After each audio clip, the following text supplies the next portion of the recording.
avid listeners. Thanks again for tuning in to Sin's Workshop. Hope you're all having a great day.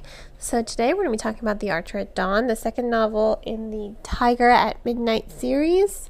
It continues the journey of Kunal and Isha as they continue to root around who they are or root around those dynamics that make them, as well as challenging a usurper's throne. And I have to say, I really do like how this novel focused on developing the relationship between Kunal and Isha. I thought it was very well done. You're gonna have to excuse me today. My allergies are just so bad, and I ran out of allergy medicine, so I have to go buy some more. But in any case, I think the author, Teodala, I think she did a great job with rising the tension of her narrative. And with this novel, I think I liked those character dynamics a little bit more than in the first novel. And I did love them in the first novel, don't get me wrong. I just think now we're seeing these characters really kind of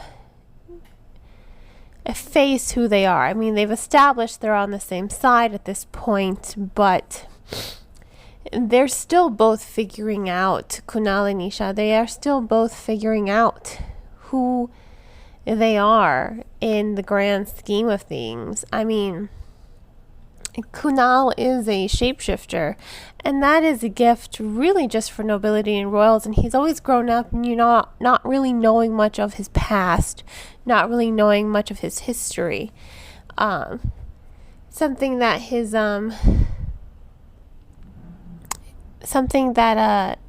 uncle, sorry, that wasn't a sneeze, really kept hidden from him and forced him to forget much of his past. You know, we really understood his uncle as just this general. You know, he was a cold-hearted general, but I think a lot of what he did, he really did do believing it was the best out of all possible routes that he could possibly take. Does that make him a good person? No, but it definitely does show a gray area because he really did love his nephew enough to protect him. He wanted to protect him, which is why he kept his past a secret from him. And you can't really shame him for that. And even Isha kind of understands that. It's just like, yes, like Kunal's more angry about it than Isha. She's like, yeah, he lied to you. He pretty much erased your past. But he did it to protect you. Because Kunal's ability as a shapeshifter, it really does make him a threat to the king. So I really do think a lot of what the general did in the past was probably what he did to protect his nephew. But as for Kunal and Isha, I think this little knowledge does add a lot of depth to their relationship and their characterization, because it is also putting Isha at odds with the other rebels, because she did keep it a secret. She is keeping secrets from them in order to protect Kunal, but she's also keeping more secrets to herself as well, because she suffered a lot when she was a child during the coup,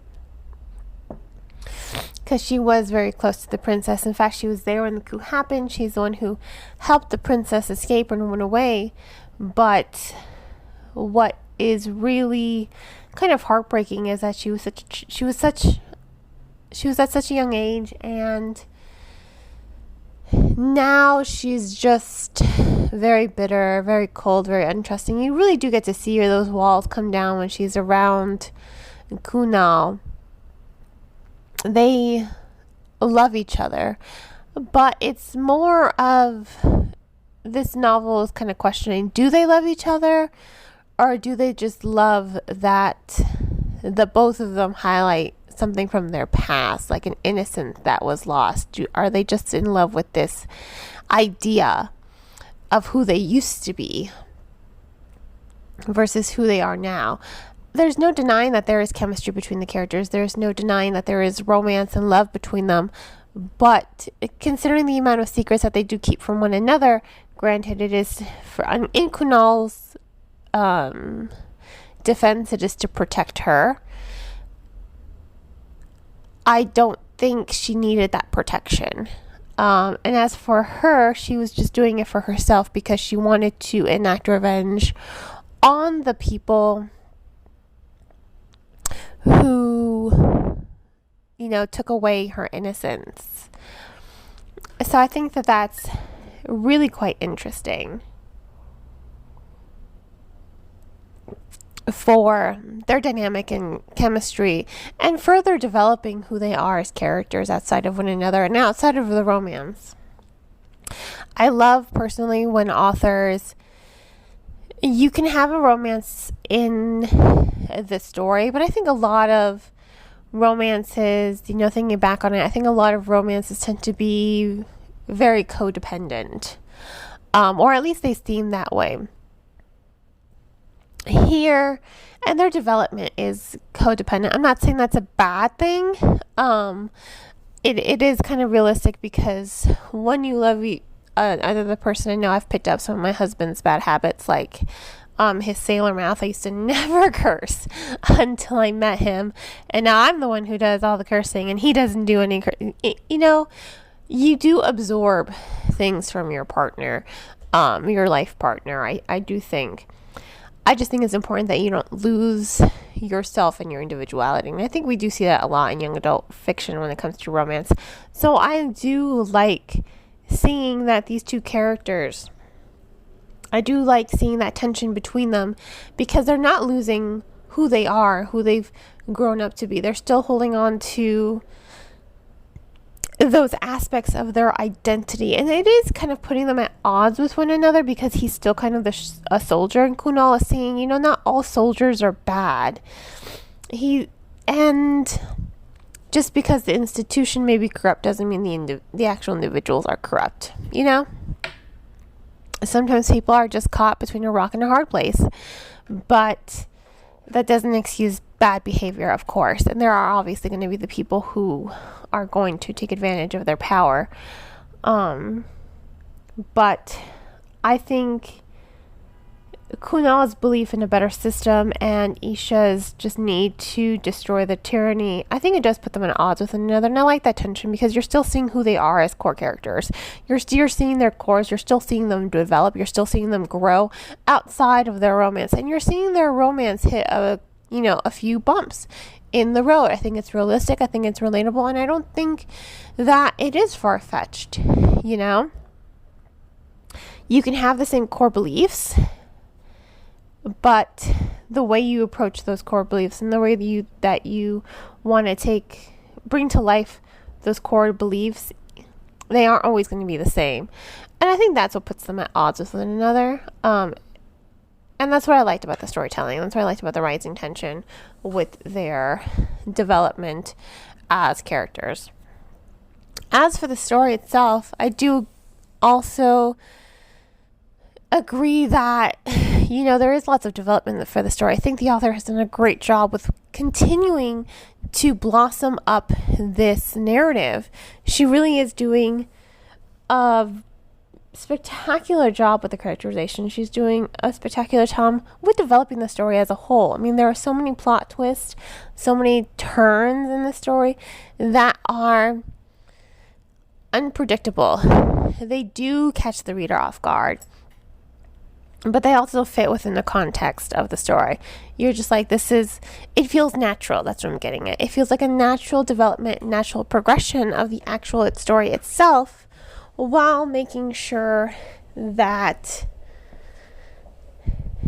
the core of the story is not really losing itself either.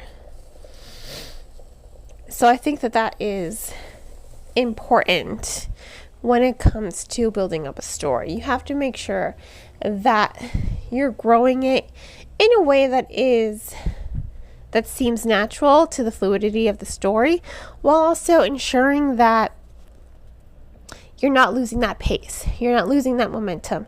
You're making the story feel natural, but you're also keeping you're also catching the reader off guard. And I think that's exactly what's happening here. And that is why I personally loved it. I thought it was such a well-told story. Absolutely well done. I thought it was executed in a really brilliant way to lead us into that third and final novel, The Chariot at Dusk, which I'm very looking forward to reading. So I do have to say, sorry, these allergies are making it so hard to breathe and talk at the same time.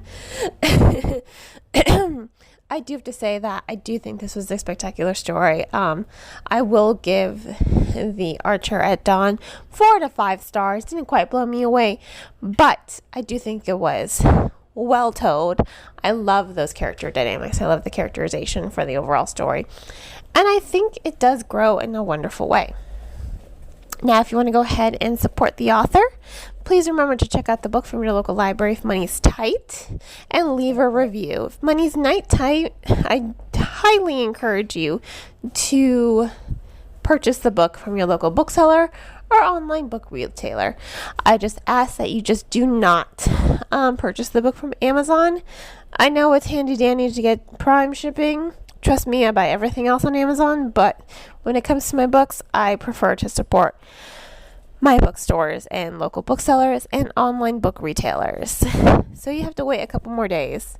I definitely think books are worth their weight, And on that note, I hope you all will continue to support me by liking this podcast and sharing it with all your book-loving friends. You can also become a supporter on Anchor FM, my recording platform, for 99 cents a month.